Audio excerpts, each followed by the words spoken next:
Robb has defeated another Lannister group at the battlefield. Lord Bolton says that it's difficult to keep their prisoners and they're low on food, but Robb doesn't want to execute the prisoners. As the nurses want to cut off a man's foot, he's panicking. Robb holds him down and they cut it. The nurse, Talisa from Volantis, isn't pleased with Robb's actions. He tells her that he's not interested in the throne. Joffrey threatens to kill Sansa because of the actions of her brother, but his mother doesn't allow it. Meryn Trenton punches her in the belly and hits her with his sword. He undresses her, but suddenly Tyrion enters and is angry. Tyrion calls Joffrey a half-wit. When he says that the king can do as he likes, he says the Mad King also did as he liked. He tells Meryn to shut it and take Sansa away. When Joffrey returns to his quarters, Tyrion has sent him some courtesans to distract him. Joffrey now commands one of them to hit the other with his belt. He then gives her a large object to beat her with. He prepares his arrows and wants to show his uncle what he'll do to them. Littlefinger tells Renly that he can find the gates open if he does him a favor. We then see that the children are brought to an eerie place. They see a castle burned by dragon fire. We see many prisoners being tortured. They're terrified. At night they're all in a cage and Arya's repeating the names Cersei, Joffrey, Ilyn Payne, Polliver and the Hound. Baelish enters Catelyn's tent. She calls him a traitor and wants him out. He tells her that they have both girls and they don't have long. The Lannisters want Jaime for the girls, but Robb won't agree, so he wants to do it through her. He then gives her something, good faith coming from Tyrion. It is a box containing the bones of Ned Stark.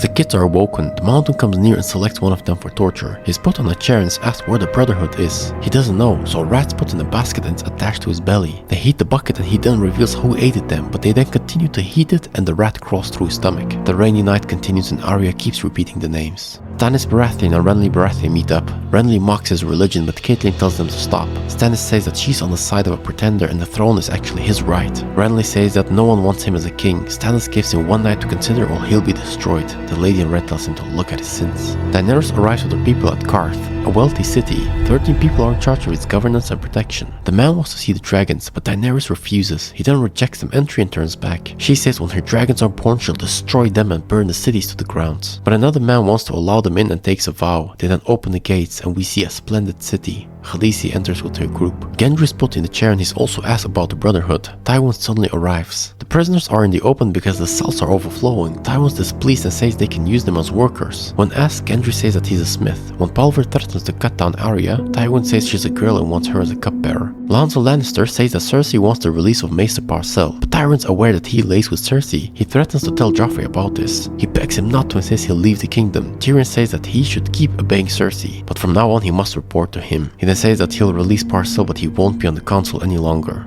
Stannis wants Davos to smuggle the Red Woman in. He arrives with a rowing boat on the shore. They enter some type of sewer, but the passage barred. She undresses and is pregnant. The light illumines and she begins giving birth. We see a shadowy figure exit her body, which then departs.